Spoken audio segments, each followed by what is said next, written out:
প্রিয় শিক্ষার্থী বন্ধু, আশা করি তোমরা সবাই বাড়িতে আসো নিরাপদে। এই করোনা মহামারীর সময় আমরা সবাই স্বাস্থ্যবিধি মেনে চলব এবং ঘন ঘন সাবান পানি দিয়ে হাত দেবো। আমি মোহাম্মদ মতলুবুর রহমান, প্রভাষক ফিনান্স অ্যান্ড ব্যাংকিং, বোনারপাড়া সরকারি কলেজের পক্ষ থেকে তোমাদের সবাইকে অনলাইন ক্লাসে স্বাগত জানাচ্ছি। বিগত ক্লাসে আমাদের সঞ্জীব কুমার স্যার বসাক শিখিয়েছিলেন time value of money. Time value of money কী, প্রেজেন্ট ভ্যালু কী এবং ফিউচার ভ্যালু কী। আজ আমরা একই চ্যাপ্টারের অ্যানুইটি কী, অ্যানুইটির প্রকারভেদ এবং অ্যানুইটির বৈশিষ্ট্য এবং এই সম্পর্কিত একটি গাণিতিক সমস্যার সমাধান করার চেষ্টা করব ইনশাআল্লাহ। তো চলো শুরু করি। Annuity, ANNUITY। অ্যানুইটি বলতে আমরা কি বুঝি? An annuity refers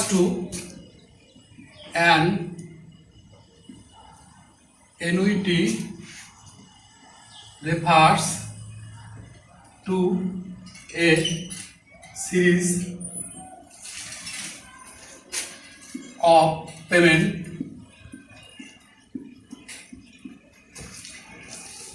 that made at a fixed interval with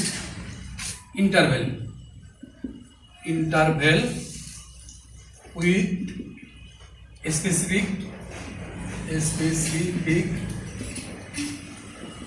time period। অর্থাৎ অ্যানুইটি হচ্ছে এক প্রকার ক্যাশ ফ্লো যেটা ক্রমাগত ঘটে এবং এই ক্যাশ ফ্লোটা সবসময় টাইম ফ্রেম থাকে। অর্থাৎ তুমি যদি বছরের শুরুতে 500 টাকা ডিপিএসে প্রদান করো, প্রত্যেক বছরের শুরুতেই তোমাকে 500 টাকা প্রদান করতে হবে এবং যেহেতু এটা স্পেসিফিক টাইম পিরিয়ড, অর্থাৎ তোমাকে আগে থেকেই বলতে হবে যে এই ডিপিএসটা অথবা এই ক্যাশ ফ্লোটা ঠিক কতদিন ধরে চলবে, অর্থাৎ 5 বছর অথবা 10 বছর বা 20 বছরের জন্য ডিপিএস করছো কিনা। আচ্ছা, এবার যদি আমরা অ্যানুইটির বৈশিষ্ট্য লক্ষ্য করি তাহলে এই সংজ্ঞার মধ্যে আমরা এর বৈশিষ্ট্য খুঁজে পাবো। প্রথমত দেখো, এ সিরিজ অফ পেমেন্ট। অর্থাৎ অ্যানুইটি হইতে গেলে তোমাকে অবশ্যই একাধিক পেমেন্ট দিতে হবে, অর্থাৎ ইনস্টলমেন্ট এবং প্রিমিয়াম যাই বলো না কেন তোমাকে অবশ্যই একাধিকবার ক্যাশ ফ্লো নিয়ে আসতে হবে। এই যে দুই নাম্বার হচ্ছে ফিক্সড ইন্টারভ্যাল, অর্থাৎ ডিপোজিট এবং উইথড্রলের টাইমগুলো হবে ফিক্সড। অর্থাৎ প্রথম ইনস্টলমেন্ট যদি তুমি 6 মাস পর দাও, নেক্সট ইনস্টলমেন্ট তোমাকে অবশ্যই 6 মাস পরেই দিতে হবে। তৃতীয়ত হচ্ছে স্পেসিফিক টাইম পিরিয়ড, অর্থাৎ তোমাকে আগে থেকে টাইম ফ্রেমটা ক্যালকুলেট করে নিতে হবে। অর্থাৎ তোমাকে বলতে হবে যে আমার এই ক্যাশ ফ্লোটা 5 বছর ধরে চলবে। তাহলে শিক্ষার্থীগণ, আমরা জানলাম যে অ্যানুইটির বৈশিষ্ট্য 3টা। 1 নম্বর হচ্ছে ক্রমান্বয়ে একাধিক ক্যাশ ফ্লো ঘটানোর সময়গুলো সমান এবং এটা একটা নির্দিষ্ট সময় পর্যন্ত ঘটবে। আচ্ছা, এবার আমরা শিখব অ্যানুইটি কত প্রকার। অ্যানুইটি সাধারণত 2 প্রকার। 1 নম্বর হচ্ছে অর্ডিনারি অ্যানুইটি।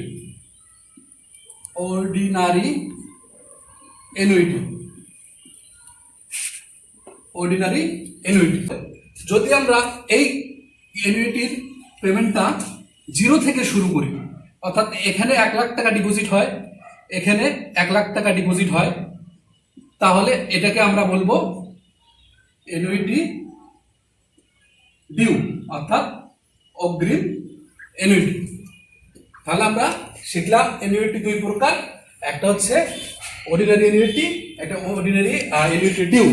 অর্ডিনারি অ্যানুইটি যখন বছরের শেষে বা সময়ের শেষে প্রদান করে থাকি তখন সেটা অর্ডিনারি অ্যানুইটি, এবং যদি বছরের শুরুতে পেমেন্ট করে থাকি তাহলে এটা অর্ডিনারি ডিউ। এখন যদি অঙ্কে কিছু বলা না থাকে যে বছরের শুরুতে অথবা শেষে টাকা প্রদান করা হয়, তাহলে সেক্ষেত্রে আমাকে অর্ডিনারি অ্যানুইটি ধরে অঙ্ক করে নিতে হবে। আচ্ছা, এবার আমরা এই সম্পর্কিত একটি গাণিতিক সমস্যার সমাধান করব। মনে করো মনে করো তুমি প্রতি বছর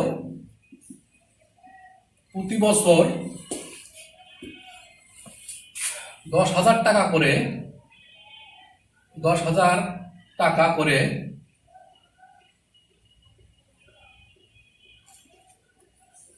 10% সুদে ব্যাংকে জমা রাখো 10 বছর ধরে তাহলে এর বর্তমান মূল্য কত হবে?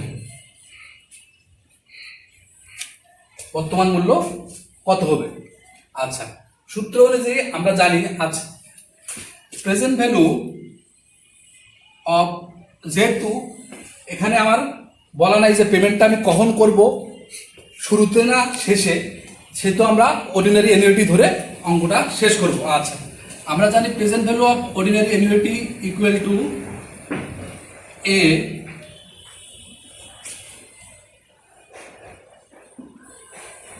One minus one divided one plus I whole to the power N bracket close. আচ্ছা, এবার অঙ্কে দেখি আমরা আমাদের কি কি তথ্য দেওয়া আছে। গিভেন কি কি দেওয়া আছে? গিভেন দেওয়া আছে আমাকে ইনস্টলমেন্ট দেওয়া আছে, অর্থাৎ প্রত্যেক বছর আমাকে কত টাকা পে করতে হবে, অর্থাৎ আমাদের দেওয়া আছে এ ইনস্টলমেন্ট সমান 10,000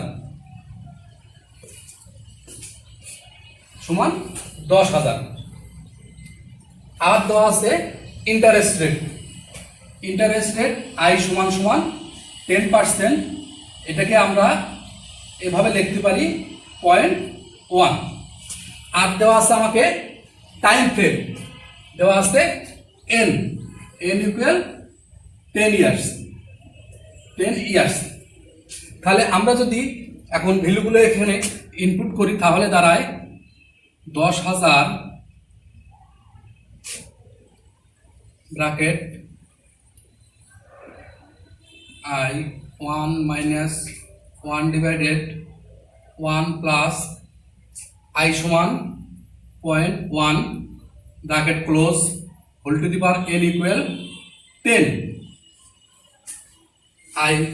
আই ইকুয়াল 0.1। আমরা উপরে লিখি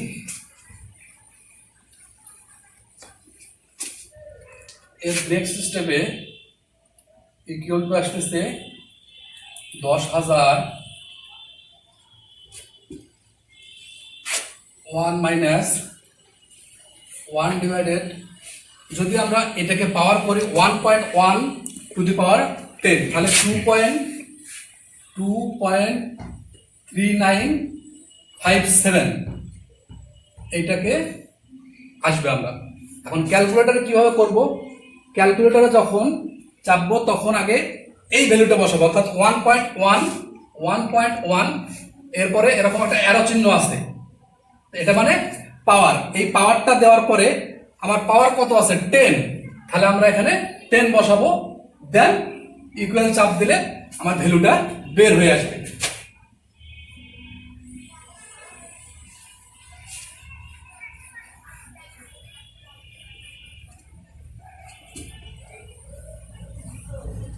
এর পরের লাইনে যদি যাই আমি,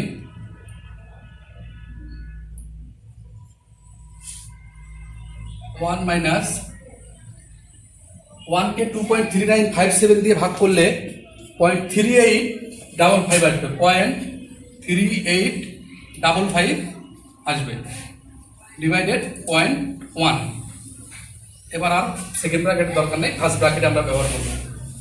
এর পরের লাইনে যদি যাই আমরা,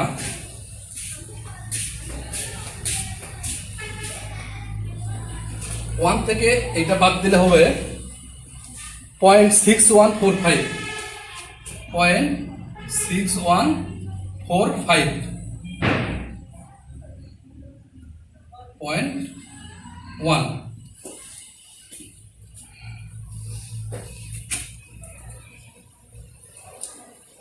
এবার এইটাকে এটা দিয়ে ভাগ দিলে আসবে 6.145, গুণ করলে আসবে 61450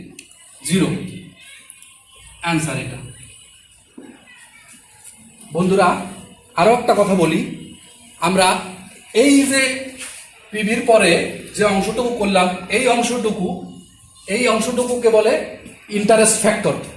আমরা এই ইন্টারেস্ট ফ্যাক্টরকে প্রত্যেক ফিনান্স বইয়ের শেষে একটা সারণী দেওয়া আছে, যে সারণী থেকে সহজে আমরা এই ইন্টারেস্ট ফ্যাক্টরটা নির্ণয় করতে পারি। আমি 1 মিনিটে বলে দিচ্ছি যে কিভাবে আমরা এটা নির্ণয় করব।